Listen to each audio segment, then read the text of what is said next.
What would you say to your critics who say, oh, she's of a certain age, or any of those things? Because I'm sure there's those morons out there who are thinking that. So is this a certain age question or a certain gender question? Oh, yes. Yes, ma'am, for sure. I want to tell you about the decision I made to run for office. Not for president, but the one I made, it actually isn't that very long ago, back for the 2012 Senate race in Massachusetts. So here's how the world looks. I've been in Washington setting up the Consumer Financial Protection Bureau. You know why some Republicans hate that agency so much? It's not only the money it costs the big banks, it's the fact that it proves we can make government work for the people. Yep. So, setting up the consumer agency. You remember pre-approved credit cards? I was a pre-rejected nominee. That is, the Republicans told President Obama, we will never confirm that woman to be the head of the agency. So be it. So I head back. I would have stayed. I really would have. But that's the deal.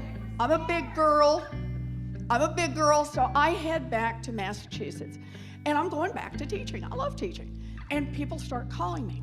There is a very popular Republican incumbent in the Senate who's coming up for re-election. Now, Massachusetts loves its moderate Republicans.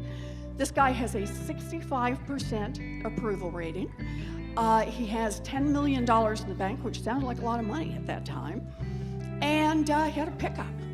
And so people would call me and they would say to me, Elizabeth, you should run against him. You should get out. You should definitely run for this office. You're not going to win, but you should run. Now, I have to say, my first response is, Democrats, get a better sales pitch. Damn.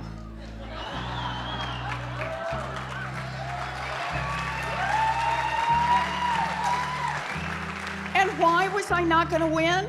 Well, because that guy a few years earlier had just beaten a, dare I say it, woman. Oh dear.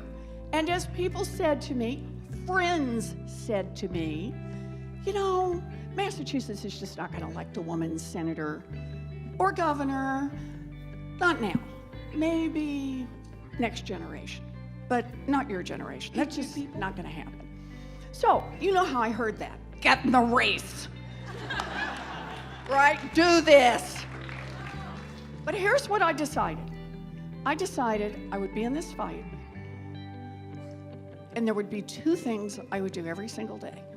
The first one is I would make every day count to get out and talk about what's broken and how we fix it. To get out and talk about childcare, to talk about student loans, to talk about the housing crisis in this country, that people just can't afford decent housing, to talk about a broken criminal justice system.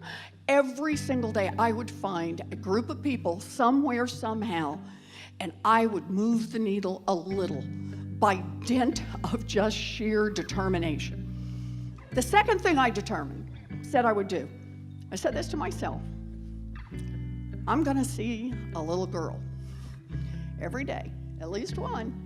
And when I do, I'm gonna get down on my knees and I'm gonna say, hello, my name is Elizabeth, and I'm running for Senate because that's what girls do.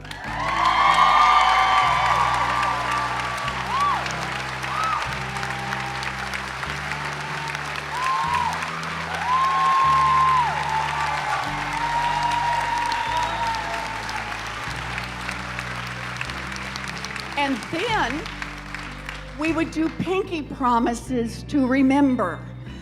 And we took lots of pictures and lots of pinky promises. So here's the deal.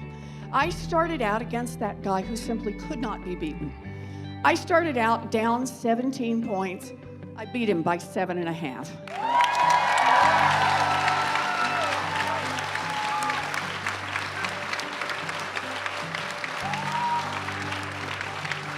And that's how I see this. You know, you're right. Maybe it takes a woman of a certain age to say, I know how to fight, I know how to win, and that's exactly what I'm going to do.